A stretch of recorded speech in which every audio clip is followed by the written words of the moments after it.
Naam.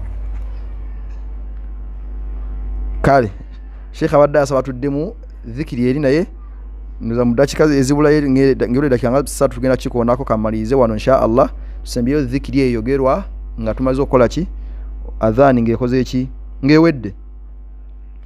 Naam. waliwo i'adatul iqama idha hadatha fasirun baina al-iqama wa takbiratul ihram. waliwo bayina enkola y'okuddamu okukima essala naddala singa bagikima ne wayitawo akabanga essala nga tekoze eki nga teyimiriddeewo nabeerawo embeera ebadde waawo ngamba nti kati biri bifudde tuddemu tukole ki ddamu okime biri tubisazizzaamu kitegeerekese. Sheikh agamba nti hadha la dalilun alayhi tekiriko buki bal ad-dalilu ala khilafi kyokka ate obujulizi buli ku kyennyume kyekyo. olwaki faqad akhraja al-Bukhari fi sahihihi min hadith Anas qal musayib Bukhari hadithi ya Anas agamba nti uqimat as-sala yakimibwa yali ya isha'i wa nabiy sallallahu alayhi wa sallama yunaji rajulan fi janibi al-masjid. Ombaka yasangibwa mu muzikiti kati bakime as-sala ate mu kaseera bebagikimira waliwo yafuula nabbi bizaawo natandika okubeera nga ayogera naye mu mbeera ey'empola mpola kitegeerekese basaba bali mu muzikiti. Sheikh agamba nti hadith agamba nti fama qama ila salati hatta nama alqaum. Ombaka yalwawo nga ayogera era imali tega hadith eyo abamu tebali talinya lya hadith ambagamba ntaka ali malaika nga amuletedde bubaka kubanga kyatwala akaseera nabbi nga akyali mukogera naye saba gikoze eki bayikimye nga ayina ensonga gy'amaliza n'omuntu oyo gwe balaba nga ali mu kwogera naye.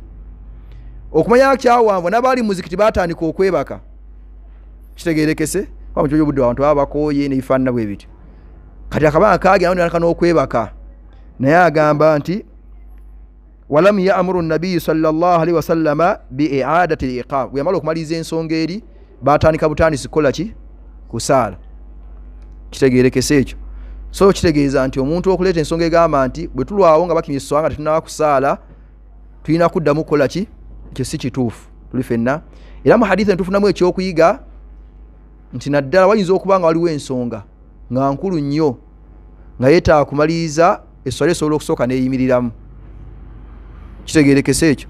Kyaba mbagamba nti ngeri gye balaba nabbi nga aluddewo abamu bagamba alabika abadde afuna bubaka ngibadde malayika kitegeerekese kubanga esswala yakimibwa balaba atagenda maaso n'okukola ki n'okwogera naye nga bye boogera tebabikola ki tebabiwulira kitegeerekese ekyo.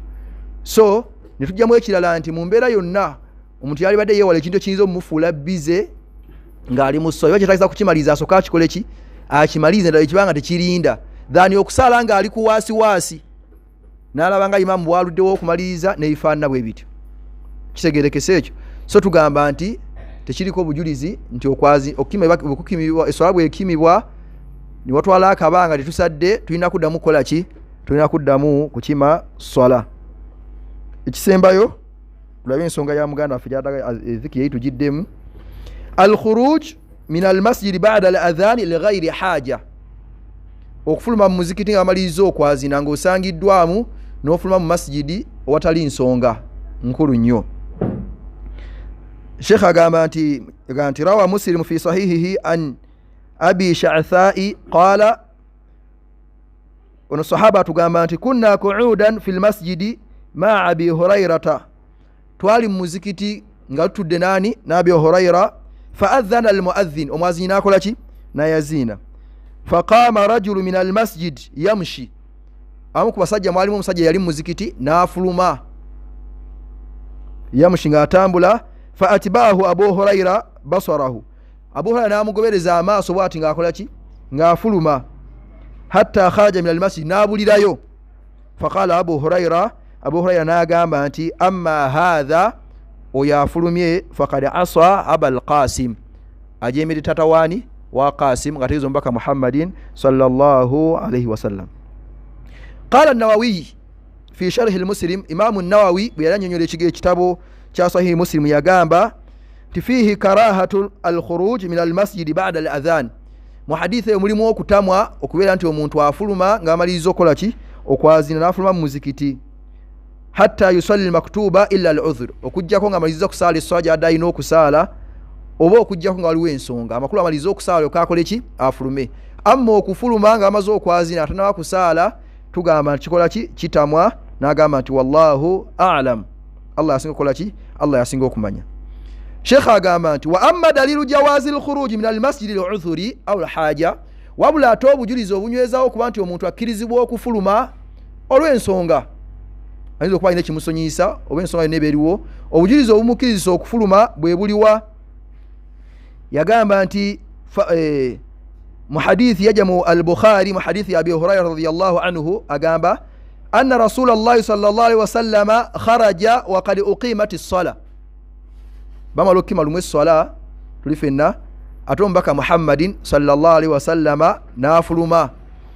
ate nga bali mazo kime as-salah wa uddilati as-sufuf nga nenyiri bamaze okuzitereza bulungi sawa yegenda okola ki yegenda okuddako agamba nti hatta idha qama fi musallahu nabbi nayimira ne mu kifo walina okusaaliza abaki abasiraamu kyava agamba nti basahaba agamba nti intadharna ayukabbira bali balindidde alete ki takbira yagamba nti insarafa nabbi yava mu kifo ekyo waqala n'abagamba ala makanikum buli mwasigale wakola ki buli mwasigale wali famakathina ala hayatina sahaba agamba twasigala ku nkola yaffe gitwali mu mbeera gitwali tulimu tuli fenna hatta kharaja ilaina yunadhifu ra'sahu ma'an wa qad igtasala ombaka agenda okukomawo ng'omutwe gulimu amazzi makulu ng'alaga ava kunaaba kitegeerekese so balina hadithi ebalaga nti nabbi yali ali mu bantu abalina okunaaba ne yeerabira era inajja nabba nga alina okukola ki okunaaba kati bakimye essala amaze n'okuyimirira mu kifo ekyo tuli fenna nga bagenda kutandika kusaala najjukira kitegeerekese n'abagamba musigale we mukola ki we muli n'agenda n'anaaba n'akomawo kye yali alina ensonga emufunya Sheikh agamba nti kati tujjawo obujulizi obulaga nti niwe abaaziinye omuntu akkirizibwa okufuluma bwe waba nga waliwo ensonga emukola ki so sigenda kufuluma alinaga basala meka wano si 15 ansonga tugenda n'afuluma bwe bagire nga banyumyanyumyamu wala balina enkola efaanana bwetyo si bwe kiri so mu mbeera efaanana bwetyo si kiki si kituufu nzira kirako n'okumukuba Sheikh Boko Haram yali Sheikh Hudhaifa ndo yakikolako ko tuli fenna balina engeri gye bakola mu masjidi ndooza ebigo bya kabiri bina webiri kali yali atandise n'esswala nga Allahu akbar tuli fenna byamali swala n'agisazaamu n'abagamba munindeko esswala ne bagisazaamu era ne basigala nga bayimiridde buli omu waali n'atambula bw'ati kamera ezibako ezaamukomya n'amaana akola ki n'akomawo ne baddamu ne basaala kitegeeza ki tukirizibwa